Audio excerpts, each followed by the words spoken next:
Bonjour, dans cette vidéo nous allons aborder une question qu'on nous pose régulièrement. Est-il mieux de se lancer en tant qu'indépendant en personne physique ou bien en société?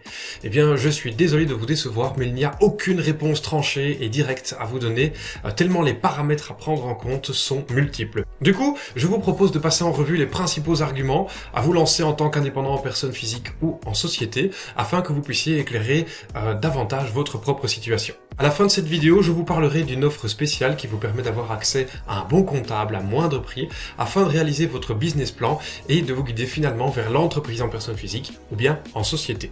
Venons-en au sujet de cette vidéo. Il existe deux types d'entreprises que j'appellerai par la suite forme juridique. Il existe l'entreprise en personne physique qui est synonyme d'entreprise individuelle et l'entreprise en société.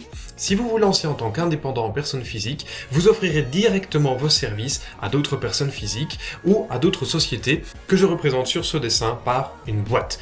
Ces deux entités vous payeront directement et il n'y a aucune société entre vous-même et vos clients. Si vous lancez votre entreprise en société, c'est la société qui offrira ses services à vos clients qui peuvent être des personnes physiques ou des sociétés. La société vous versera ensuite un salaire et vous serez alors ce qu'on appelle un dirigeant d'entreprise. Pour résumer, l'entreprise en personne physique rend ses services directement à ses clients, tandis que l'entreprise en société voit un intermédiaire entre le dirigeant d'entreprise et ses clients. En termes de formalité de constitution, lancer une entreprise en personne physique est plutôt simple, rapide et pas cher. Honnêtement, en un jour et 200 €, vous disposerez de votre numéro de TVA et de votre numéro d'entreprise, tous les deux nécessaires pour travailler en tant qu'indépendant. Pour lancer une entreprise en société, il faut réaliser un business plan et des actes notariés chez le notaire. Il faut compter à peu près 1 500 € pour chacun d'eux et en plus de cela, vous devrez délivrer le capital libéré de votre société. Le capital libéré, c'est la somme minimum que vous devez donner à votre société pour qu'elle puisse décoller et ce montant est justement calculé dans le business plan. Lancer une société coûte donc en général entre 5 et 10 000 € et toutes ces formalités prennent plusieurs semaines. Avantage donc à l'entreprise en personne physique dans ce cas. Le deuxième point de cette comparaison de cette vidéo est celui de la responsabilité en cas de faillite. L'entreprise en personne physique est intégralement responsable de toutes les conséquences d'une faillite, même si cette faillite n'est pas de sa faute. En cas de dette, suite d'une faillite, eh bien on ira chercher le patrimoine personnel de l'indépendant pour payer ses dettes professionnelles. En société, c'est différent. Si la faillite n'est pas intentionnelle et qu'elle n'est pas due à une erreur de gestion de la part de son dirigeant, les montants à rembourser seront limités à un certain montant et les dettes qui font suite de cette faillite ne devront pas être payées par le dirigeant d'entreprise. Mais attention, il y a beaucoup de conditions à satisfaire pour être considéré comme irréprochable en cas de faillite et un bon comptable et un bon juriste pourront vous aider si vous faites face à ce genre de malheur. Avantage donc à la société.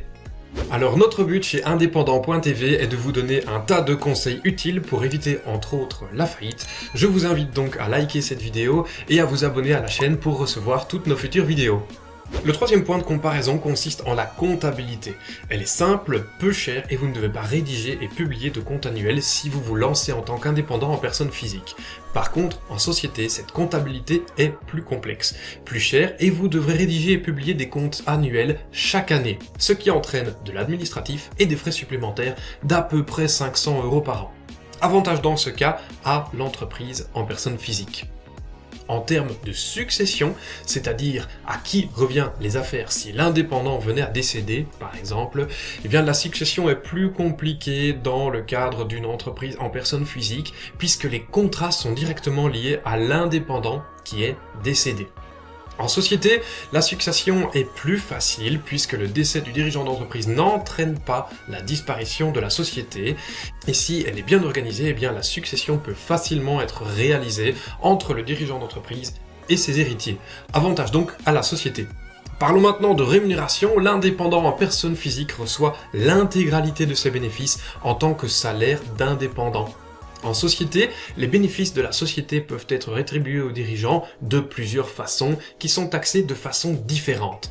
Salaire d'indépendant, dividendes, tantièmes, assurance dirigeant d'entreprise, il en existe bien d'autres. En fonction de la hauteur des revenus, il sera préférable de vous lancer en tant qu'indépendant en personne physique ou bien plutôt en société, mais sans plus de précision, je ne peux pas donner d'avantage à l'une ou l'autre forme juridique. Dernier point de cette comparaison, la fiscalité, c'est-à-dire à quelle sauce vont être mangés vos bénéfices. L'indépendant en personne physique paiera l'impôt des personnes physiques sur la totalité de son salaire qu'il aura reçu. En société, on peut répartir les revenus du dirigeant d'entreprise entre les différents moyens de paiement que j'ai cités plus tôt. Tout ceci dans le but que le dirigeant et la société payent légalement moins d'impôts. Mais attention, encore une fois, en fonction de la hauteur des bénéfices, il sera parfois plus intéressant de vous lancer en tant qu'indépendant en personne physique qu'en société.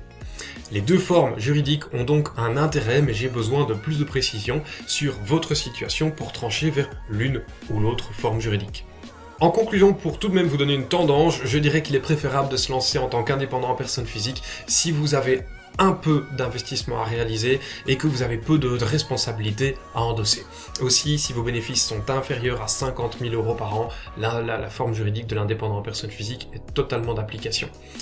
Il est en général mieux de se lancer en société si vous devez faire de lourds investissements pour lancer votre entreprise, si vous devez endosser une grande responsabilité et ou si vos bénéfices sont supérieurs à 100 000 € par an. Et si votre cas se trouve entre les deux, eh bien vous devez rencontrer un bon comptable qui vous posera toute une série de questions sur votre projet, sur votre personne, afin de vous aider justement à prendre cette décision qui est cruciale. Pour conclure cette vidéo, je vous avais promis un bon plan afin de lancer votre activité. Si vous êtes certain de vous lancer en tant qu'indépendant en personne physique, nous avons développé ce qu'on a appelé le Start Pack pour indépendants et nous payons votre numéro d'entreprise et votre numéro de TVA dans ce pack. Si par contre vous avez besoin de l'avis de notre bon comptable pour vous décider à propos de la forme juridique que vous allez créer, ou bien parce que vous êtes certain que vous allez vous lancer en société, vous avez besoin d'un business plan, eh bien sachez que nous vous proposons le pack qui s'appelle Business Plan et pour lequel nous pouvons même faire intervenir des subsides qui prendront en charge jusque 80% du coût de cette intervention. Pour en savoir plus, eh bien, vous trouverez des liens dans la description de cette vidéo. Le premier vous donnera davantage d'informations sur le Start Pack pour créer votre entreprise en personne physique. Le deuxième vous donnera davantage d'informations sur le pack Business Plan. Attention, les aides et subsides diffèrent en fonction de la région dans laquelle vous habitez, dans la région dans laquelle vous êtes domicilié, et donc cliquez bien sur le lien adapté à votre région. À bientôt dans une prochaine vidéo.